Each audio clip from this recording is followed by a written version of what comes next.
বিজেপিৰ ভ্ৰষ্টাচাৰী শাসন, সাম্প্ৰদায়িকতাৰ ঘৃণাৰ ৰাজনীতি, জনগণক বিভিন্ন ধৰণে কৰ কাতলৰ বোজা জাপি দি অত্যাৱশ্যকীয় সামগ্ৰীৰ মূল্য বৃদ্ধি কৰি 53 বছৰ বিদেশীৰ বোজা জাপি দি 27খন টোল গেটৰ বোজা জাপি দি 2,16,000 কোটি টকা যেতিয়া ঋণৰ বোজা দিলে, 50,000 বিঘা মাটি আম্বানী, আদানী, ৰামদেৱক জাপি দিবৰ কাৰণে যেতিয়া ষড়যন্ত্ৰ কৰিলে, হিতাধিকাৰী আঁচনিৰ নামত মহিলাসকলক লাইন কৰোৱাই ৰেগিং কৰা দি তেওঁলোকক নিৰ্বাচনী অভাৱত প্ৰচাৰ চলাই তেওঁলোকক টকা পইচা দিলে। তাৰ মাজত এনেকুৱা হেঁচা ঠেলাত বহু মহিলা ৰোগাক্ৰান্ত হৈ মৃত্যুমুখতো পৰিলে। আৰু আমাক যি অন্যায় কৰি আহিছে, 6 নম্বৰ দফা কাৰ্যকৰী নকৰিলে, NRC তেওঁলোকে উন্নীতকৰণ নকৰিলে, অসম চুক্তি তেওঁলোকে ৰূপায়ণ নকৰিলে, বান গৰাখহনীয়া সমস্যা সমাধান নকৰিলে, বিভিন্ন ধৰণৰ সাংবিধানিক যিবোৰ অনুষ্ঠান আছে এইবোৰক বুঢ়া আঙুলি দেখুৱাই কাৰোবাক হত্যা কৰিছে, কাৰোবাৰ এক্সট্ৰা জুডিচিয়েল কিলিং কৰি দিয়া হৈছে।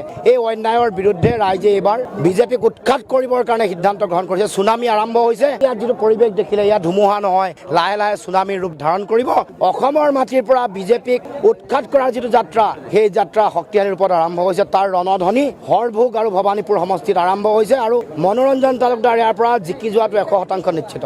অসমত বিৰোধীৰ চৰকাৰ হ'ব, গৌৰৱ গগৈ মুখ্যমন্ত্ৰী হ'ব। বিজেপিক উৎখাত কৰাৰ যিটো যাত্ৰা বা যিটো ধুমুহা, সেইটো ইতিমধ্যে আৰম্ভ হৈছে। হৰভোগ ভৱানীপুৰতো ৰাইজে দেখিলে। আৰু অসমৰ সকলো প্ৰান্ততে জনগণে বিজেপিৰ ভ্ৰষ্টাচাৰী শাসন, সাম্প্ৰদায়িকতাৰ ঘৃণাৰ ৰাজনীতি, জনগণক বিভিন্ন ধৰণে কৰ কাতলৰ বোজা জাপি দি অত্যাৱশ্যকীয় সামগ্ৰীৰ মূল্য বৃদ্ধি কৰি 53 বছৰ বিদেশীৰ বোজা জাপি দি 27খন টোল গেটৰ বোজা জাপি দি 2,16,000 কোটি টকা যেতিয়া ঋণৰ বোজা দিলে, 50,000 বিঘা মাটি আম্বানী, আদানী, ৰামদেৱক জাপি দিবৰ কাৰণে যেতিয়া ষড়যন্ত্ৰ কৰিলে আৰু হিতাধিকাৰী আঁচনিৰ নামত মহিলাসকলক লাইন কৰোৱাই ৰেগিং কৰা দি তেওঁলোকক নিৰ্বাচনী অভাৱত প্ৰচাৰ চলাই তেওঁলোকক টকা পইচা দিলে। তাৰ মাজত এনেকুৱা হেঁচা ঠেলাত বহু মহিলা ৰোগাক্ৰান্ত হৈ মৃত্যুমুখতো পৰিলে। এই অন্যায়ৰ বিৰুদ্ধে ৰাইজে এইবাৰ বিজেপিক উৎখাত কৰিবৰ কাৰণে সিদ্ধান্ত গ্ৰহণ কৰিছে। চুনামি আৰম্ভ হৈছে। যিটো পৰিৱেশ দেখিলে, ইয়াত ধুমুহা নহয়, লাহে লাহে চুনামিৰ ৰূপ ধাৰণ কৰিব।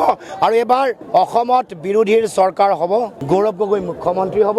আৰু আমাক যি অন্যায় কৰি আহিছে, যি ৰাজনৈতিকভাৱে অন্যায় কৰিছে, 6 নম্বৰ দফা কাৰ্যকৰী নকৰিলে, NRC তেওঁলোকে উন্নীতকৰণ নকৰিলে, অসম চুক্তি তেওঁলোকে ৰূপায়ণ নকৰিলে, বান গৰাখহনীয়া সমস্যা সমাধান নকৰিলে, তাৰ লগে লগে বিভিন্ন ধৰণৰ সাংবিধানিক যিবোৰ অনুষ্ঠান আছে এইবোৰক বুঢ়া আঙুলি দেখুৱাই কাৰোবাক হত্যা কৰিছে, কাৰোবাৰ এক্সট্ৰা জুডিচিয়েল কিলিং কৰি দিয়া হৈছে। এইবোৰৰ বিৰুদ্ধে ৰাইজ সংঘবদ্ধ হৈছে।